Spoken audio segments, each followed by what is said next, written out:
Bonjour mon ami, c'est Lucila Léon Félix, coach en stratégie financière et business.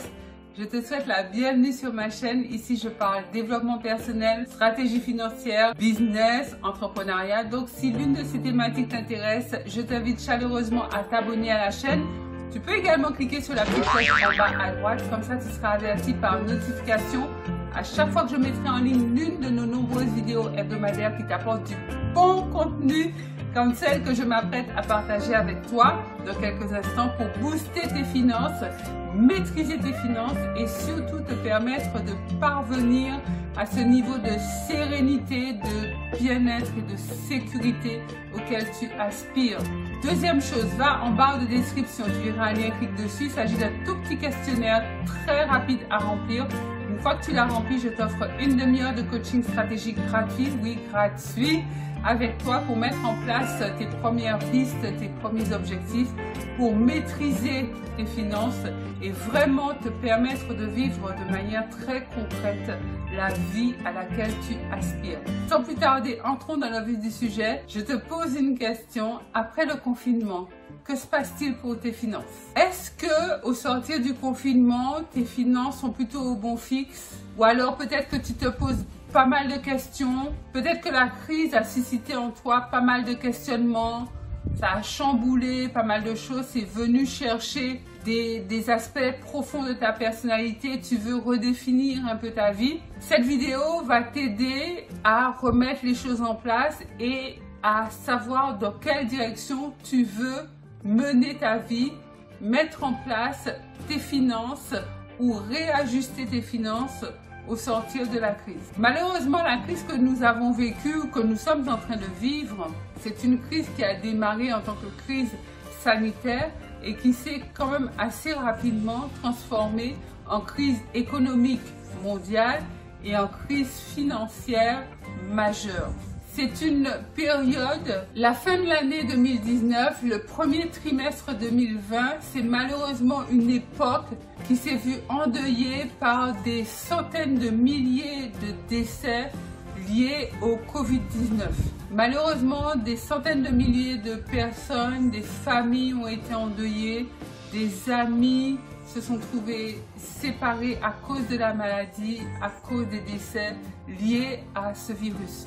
Cela étant dit, malgré la crise qui touche certains, le monde continue d'avancer et en cette période de crise, certains s'en sortent financièrement et d'autres pas. Certaines entreprises se trouvent boostées par la crise et d'autres font faillite. Comment expliquer cela? Comment expliquer que certains secteurs d'activité croissent et génèrent de gros capitaux et d'autres périclitent, comme par exemple le secteur hôtelier avec Airbnb, Booking, Expedia qui ont vu leur chiffre d'affaires s'effondrer littéralement par rapport à la crise. La plupart des hôtels sont fermés dans tous les pays du monde, notamment les pays touristiques. Une grosse ville comme Paris, première destination touristique mondiale, les hôtels sont fermés, y compris les hôtels de luxe. Les gens ne voyagent plus, les gens ne sont plus, entre guillemets, autorisés à se déplacer pour des raisons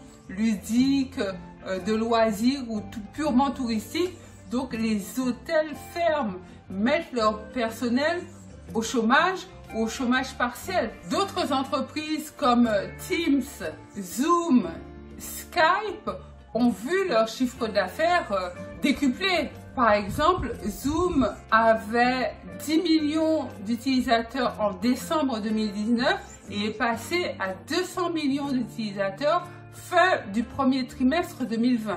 Alors toi, comment faire pour augmenter tes finances en cette période un peu troublée, cette période de crise?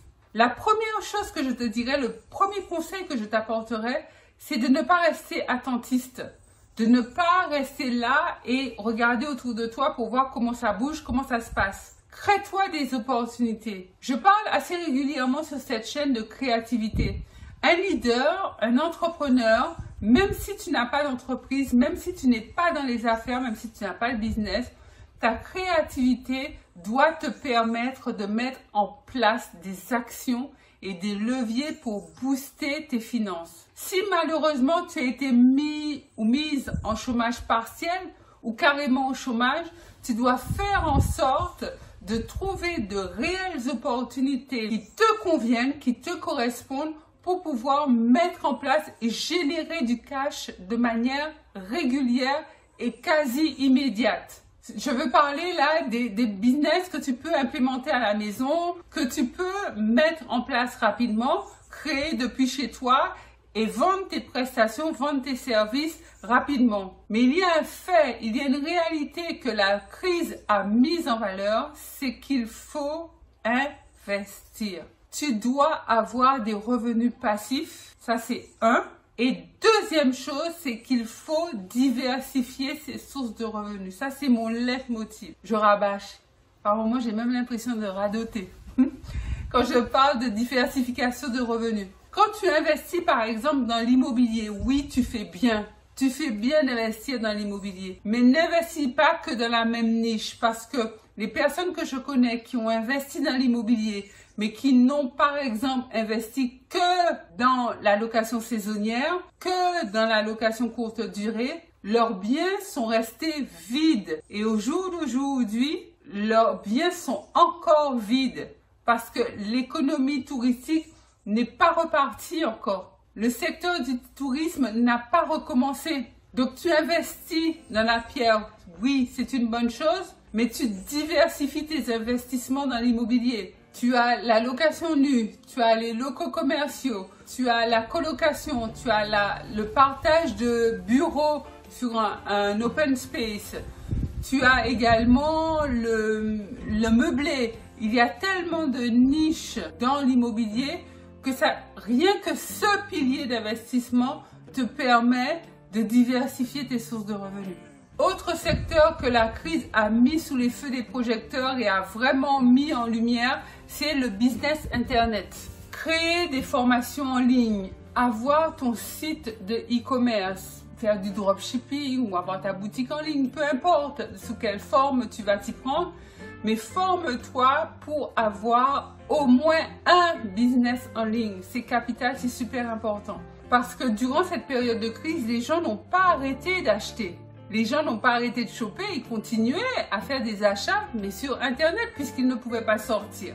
Et dis-toi bien que lorsque les gens ont pris une habitude et ont vu un intérêt à avoir une habitude, par exemple faire ses achats, faire ses courses ou acheter ses vêtements ou acheter quoi que ce soit en ligne, dans le confort de sa maison, sans bouger, sans devoir prendre la voiture, chercher une place pour se garer, etc.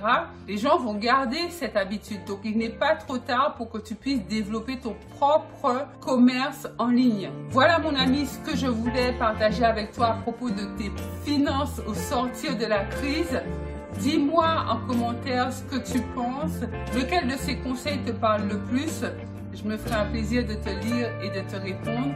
Pense à liker cette vidéo, un gros pouce bleu, à la partager massivement tout autour de toi dans tes groupes, tes réseaux sociaux, de manière à ce que l'information parviennent au plus grand nombre et que notre belle communauté puisse grandir. D'ailleurs, abonne-toi si ce n'est déjà fait.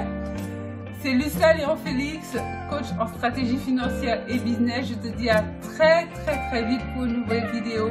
Bye bye my friend.